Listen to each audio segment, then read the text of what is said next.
ফেরি ছাড়ে তো আর হয়ে গেছে কনফার্ম। বাহ, আজকে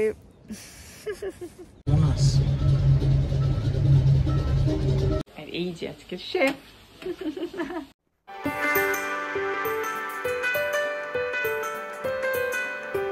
hello everyone, welcome back to my another blog. একটা সুন্দর ব্লগে সকলকে ওয়েলকাম। আশা করি তোমরা সবাই খুব ভালো আছো, সুস্থ আছো। আমিও কিন্তু খুব খুব ভালো আছি। এখন আমরা চলে এসেছি নুসা পেনিডার ইস্ট দিকটায়। আজকে আমরা আছি রুমা পোহন ট্রি হাউসে। একদম সকাল সকাল চলে এসেছি এখানে। ঘুম থেকে উঠেছি আজকে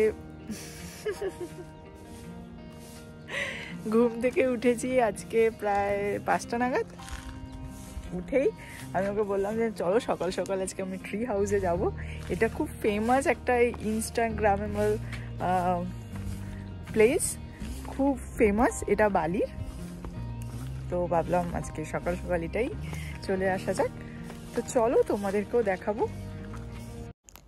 সকালটা না শুরু হয়েছিল দারুণভাবে, অপূর্ব লাগছিল। এই স্কুটি রাইডটায় অনেক ঠান্ডা ঠান্ডা হাওয়া দিচ্ছিল, জাস্ট দারুণ। মানে এগুলো আমি স্বপ্ন দেখতাম, সেগুলো যখন বাস্তব হচ্ছিল না আমার সাথে, তো আলাদাই আমি এক্সাইটেড ছিলাম। তোমাদের সাথে একটা কথা শেয়ার করি, এখানকার লোকেরা না সবাই ভীষণ ভালো, খুব হেল্পফুল, এবং সবাই কিন্তু পূজা অর্চনা করতে খুব বেশিভাবে ভালোবাসেন, যেটা আমার পার্সোনালি খুব ভালো লেগেছে। এখানকার যেহেতু সবাই বেশিরভাগ হিন্দুই। যাই হোক, তোমাদের সাথে গল্প করতে করতে আমি চলেও এলাম ট্রি হাউসে। দুটোর ইনফরমেশান তোমাদের সাথে শেয়ার করবো। যে এখানের কিন্তু এন্ট্রি ফি 25K, যেটা ইন্ডিয়ান মানি তো ওই ধরে নাও 130 থেকে 140 টাকা। আর সাথে কিন্তু একটা রাবার ব্যান্ড আর একটা ওয়াটার বোতল তারা আমাদের দিয়েছিল।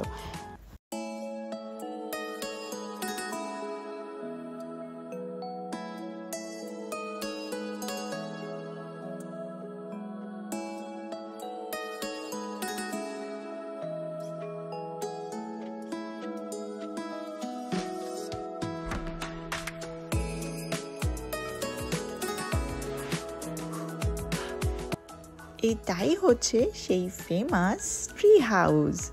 এই ট্রি হাউসে তোমরা যত সকাল সকাল আসবে তত কিন্তু তোমাদেরই সুবিধা, কারণ সকালে একদমই লোকজনের ভিড় থাকে না। আর ফাঁকায় ফাঁকায় প্রচুর তোমরা ফটোস ভিডিওস তুলতে পারবে। আর তার সাথে বোনাস হচ্ছে এই ট্রি হাউসটা কিছুক্ষণের জন্য শুধু তোমারই হয়ে যাবে। আমরা এখন উপর থেকে 1000 আইল্যান্ডের ভিউ পয়েন্টটা দেখছি। খুব সুন্দর উপর থেকে ভিউটা, বাট হ্যাঁ, রাস্তাটা কিন্তু খুব খারাপ। মানে এই 1000 আইল্যান্ড আর ট্রি হাউস আসার রাস্তাটা খুব বেশি খারাপ। আমি দেখতে পাচ্ছি না, এত রোদ হয়ে গেছে হঠাৎ। কত বাজে ভাবি তো এখন? 8টা মতন বাজে, তাই কত রোদ উঠে গেছে। তাই জন্য সকাল সকাল আমরা বেরিয়েছিলাম, যাতে এইগুলো একটু রোদ কম থাকতে থাকতে ঘুরে নেওয়া যেতে পারে। বাট হ্যাঁ, ঘোরা হয়ে গেছে। এবার আমরা ফিরবো। বাট এই ফেরাটাই হচ্ছে বিশাল চাপের। নাবাটাও কষ্টকর, বলো, ওঠাটা তো ডবল কষ্টকর। এই অ্যাকচুয়ালি হাইটটা দেখালেই বুঝতে পারবে এটা অনেকটা হাইট, অনেক। আর মানে এত সুন্দর জায়গায় আসতে গেলে একটু তো কষ্ট করতেই হবে, কিছু করার নেই। তা তোমাদেরকে দেখাই যেটা কতটা উঁচু, কোথা থেকে আমরা এসছি। দাঁড়াও, ওই একদম টপ দেখতে পাচ্ছ, ওখান থেকে আমরা নেমে নেমে নেমে নেমে নেমে নেমে এই tree house. And this is 1000 island. But এই ট্রি হাউসটা কিন্তু খুব ফেমাস বালির। তার সাথে এইটা 1000 আইল্যান্ড হচ্ছে এই সাইড থেকে, আর ওই অপর সাইডেই রয়েছে কিন্তু ডায়মন্ড বিচ। মানে ওই সাইডে গেলে আমরা ডায়মন্ড বিচের ভিউটা বেশি ভালো দেখা যাবে। তো আমরা এবার ডায়মন্ড বিচে যাব। বাট এই উঠতে গেলেই এখন কতক্ষণ টাইম লাগে উঠে বলছি। উপরে উঠে এসছি, এখন বসে আছি একটা রেস্টুরেন্টে। উঠতে প্রায় টাইম লাগলো 20 মিনিট মতন। বাট খুব কষ্ট হয়েছে আমার, সাথে পিজুসেরও। বাট এখন একটু বসে ঠিক লাগছে। একটা ফ্রুট প্ল্যাটার অর্ডার করেছিলাম ওখান থেকে, বেশ ভালো ছিল। ড্রাগন ফ্রুট দিয়েছিল, তরমুজ দিয়েছিল, আর আপেল দিয়েছিল। খুব ভালো লাগলো খেয়ে, একটু রিফ্রেশিং লাগছে এখন। এবার যাব স্কুটি করে ডায়মন্ড বিচ। দেখে যাব হোটেল, বাড়ি বলতে যাচ্ছিলাম, সরি, যাব হোটেল, সেখান থেকে একটু রেস্ট নিয়ে তারপর দেখা যাক কী করা যায়। আমাদের ফেরি বিকেল 4টে, তো চেষ্টা করব যদি 2টো নাগাদ একটা ফেরি ছাড়ে, যদি সেটাই হয়ে যায় তো খুব ভালো হয়। আড়াইটে ফেরি ছাড়ে, তো হয়ে গেছে কনফার্ম, বাহ। তো আড়াইটে ফেরি ছাড়ে, তাহলে ওটাই করে আমরা চলে যাব সানুর পোর্ট, তারপর ওখান থেকে উবুদ যাওয়ার প্ল্যান আছে। আজকের এটাই প্ল্যান, তো চলো সঙ্গে থেকো।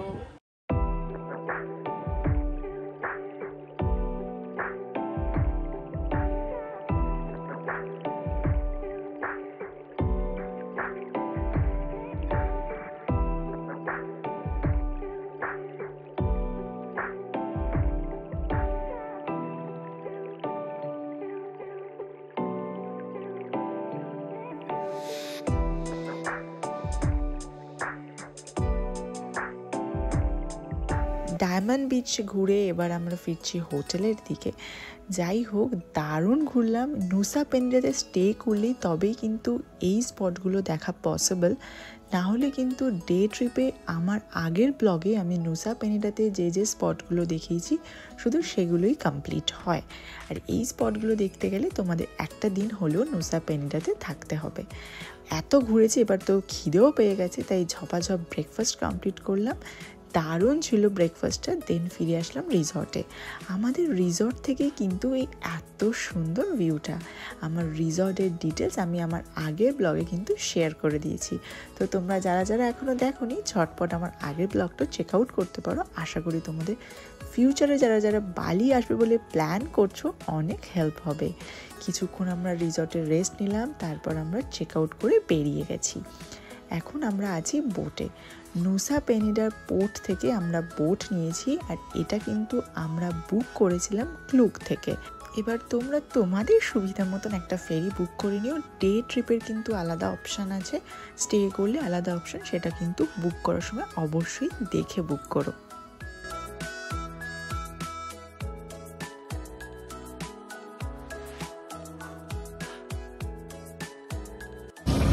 আমরা জাস্ট নুসা পেনিডা থেকে সানুর পোর্টে এলাম। বিশেষ করে এই বোটের জার্নিটা না অসাধারণ লাগে, ভারত মহাসাগরের ওপর দিয়ে এত সুন্দর ভিউ।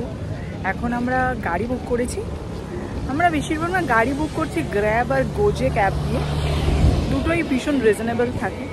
তো এখন আমরা গাড়িটা বুক করেছি উবুদ যাব বলে।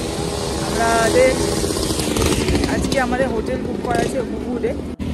এখন আমাদের জার্নি স্টার্ট হবে উবুদের উদ্দেশ্যে।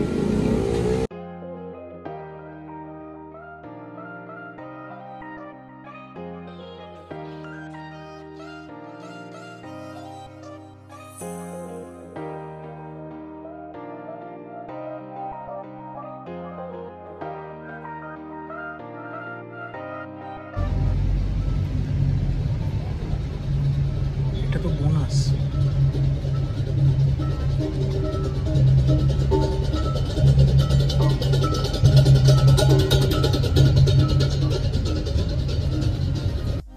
ফাইনালি আমরা পৌঁছে গেছি উবুদের রিসর্টে। আমরা যে রিসর্টটা বুক করেছিলাম এটা কিন্তু এয়ারবিএনবি থেকে আমরা বুক করেছিলাম। দারুণ ছিল। রিসর্টটা কিরকম সেটা তোমাদের অন্য ব্লগে শেয়ার করব। তো চলো ছোট্ট করে রুম ট্যুর দিয়ে তার আগে তোমাদের সাথে একটা কথা শেয়ার করি। রাস্তায় আস্তে আস্তে যেটা তোমাদেরকে দেখালাম সেটা হচ্ছে বালিনিস ফেস্টিভ্যাল চলছিল, যেটা আমাদেরও দেখা হয়ে গেল। হয়তো আমরা লাকি যে আমরা যে টাইমে এসেছি সেই টাইমে বালিনিস মেন ফেস্টিভ্যাল চলছিল, তার জন্য প্রায় 3-4 দিন ছুটিও ছিল অনেক জায়গায়। যাই হোক, চলো তোমাদের রুম ট্যুর দিয়ে দিই।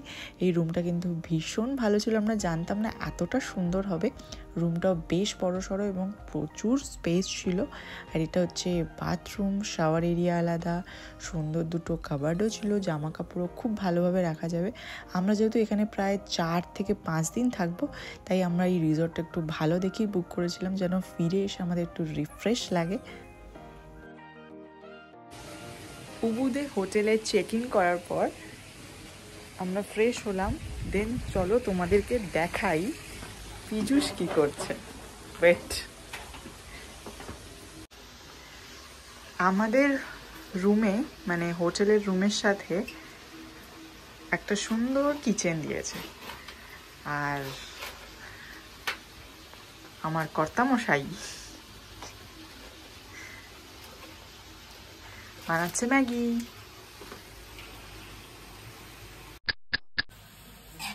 আমাদের ম্যাগি একদম রেডি, আর এই যে আজকে শেফ। কোথাও ঘুরতে গেলে মনের মতন খাবার পাওয়াটা কিন্তু বেশ চাপের। কি আমার সাথে একমত? তো অবশ্যই কমেন্টে জানিও। যাই হোক, আমরা অনেকটা জার্নি করে এসেছিলাম, খুব খিদেও পেয়ে গেছিলো, আর আশেপাশে সেরকম একটা খাবারের দোকান ছিল না, তাই ভাবলাম আমরা ম্যাগি বানিয়েই খেয়ে নিই। এই ম্যাগি বানানোর ইচ্ছাটা কিন্তু আমার এক ফোঁটা ছিল না, ব্যাস আর কি, কর্তামশাই হাজির, সুন্দর করে ম্যাগি বানিয়ে খাইয়ে দিল, জাস্ট দারুণ লাগছিল। যাই হোক, ম্যাগিটাকে খেয়ে সোজা চলে এসেছি উবুদের মেন সিটিতে, মানে উবুদ প্যালেসের কাছে। সেখানে এসে আমাদের চোখে পড়লো এই আইসক্রিম শপটা, কারণ আমার ইচ্ছা ছিল বালি এসে আইসক্রিমটা অবশ্যই ট্রাই করতে, কারণ আমাকে অনেকেই বলেছিল যে বালির নাকি আইসক্রিমটা দারুণ খেতে। বাট সত্যি বলছি, খুব ভালো ছিল খেতে। তোমরা যারা ফিউচারে বালি আসার প্ল্যান করছো, অবশ্যই কিন্তু উবুদ প্যালেসের এই আইসক্রিম শপটা থেকে নিশ্চয়ই ট্রাই করো, তোমাদের জাস্ট দারুণ লাগবে। সুন্দর করে আমরা আইসক্রিমটা খেলাম, খাওয়া দাওয়া করে সোজা আমরা চলে গেছিলাম কিন্তু উবুদ প্যালেসে, কারণ উবুদ প্যালেসে হচ্ছিল বালিনিজের একটা ফেমাস ডান্স ড্রামা, সেটা দেখতে। তো সেটা দেখে তারপর আমরা হোটেলে ফিরবো। সো চলো, তোমাদের সাথে আজকের মতন এখানেই শেষ করছি ব্লগটা। খুব শিগগিরই দেখা হবে তোমাদের সাথে আবার একটা নতুন ব্লগে, বালি সিরিজে। যারা যারা এখনই আমার আগের ব্লগগুলো দেখোনি, ঝটপট চলে যাও, কি চেক আউট করতে পারো। আশা করি খুব খুব তোমাদের ভালো লাগবে। সো চলো, সবাই খুব ভালো থেকো, সুস্থ থেকো। আর আমার এই ব্লগটা তোমাদের ভালো লাগলে লাইক, শেয়ার, সাবস্ক্রাইব করতে কিন্তু একদমই ভুলো না।